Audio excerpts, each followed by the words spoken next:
দীঘায় জগন্নাথ মন্দির নির্মাণের জন্য মুখ্যমন্ত্রীকে শুভেচ্ছা জ্ঞাপন কর্মসূচি নবদ্বীপ গৌড়ী ও বৈষ্ণব সমাজের।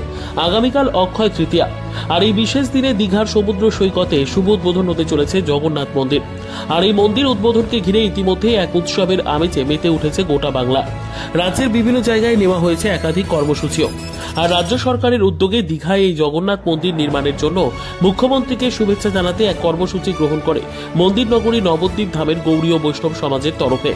মঙ্গলবার সকালে নবদ্বীপ শহরে প্রাচীন মায়াপুর চৈতন্য মহাপ্রভুর জন্মস্থান মন্দিরের সম্মুখ থেকে এক কীর্তন সহ পদযাত্রা শুরু হয়, যা শহরের বিভিন্ন পথ ঘুরে শহরের সরকারপাড়াস্থিত রবীন্দ্র সাংস্কৃতিক মঞ্চে সমাপ্তি হয়। এদিনের এই কর্মসূচিতে উপস্থিত ছিলেন নবদ্বীপ গৌড়ী ও বৈষ্ণব সমাজের বিভিন্ন আধিকারিক সহ শহরের অসংখ্য সাধু বৈষ্ণব ও সাধারণ মানুষ।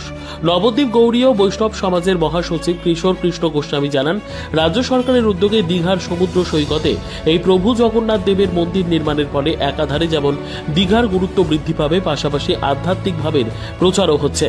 আর এই কারণেই মুখ্যমন্ত্রীকে শুভেচ্ছা জানাতে এই দিনের এই কর্মসূচি।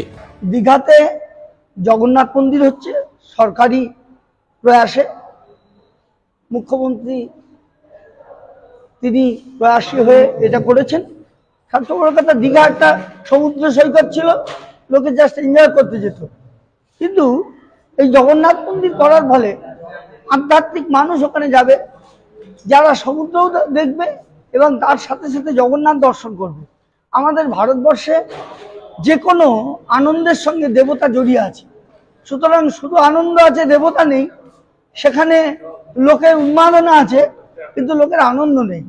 এখানে লোকের যেমন একদিকে দর্শন করতে যাবে, সমুদ্র দেখবে, একদিকে জগন্নাথ দর্শন করবে, প্রসাদ পাবে। বিশেষ করে আমি কোনোদিন দীঘা যাইনি, কারণ আমি দীঘা যাবো সমুদ্রে স্নান করতে, শুধু তাই নয়, যেই এখন জগন্নাথ হয়েছে আমরা সবাই যাব। সুতরাং এই যে প্রয়াস, এই যে পশ্চিমবঙ্গের বুকে এত বড় একটা মন্দির করলেন, তার প্রতি আমাদের ধন্যবাদ জ্ঞাপন করা আমাদের কর্তব্য।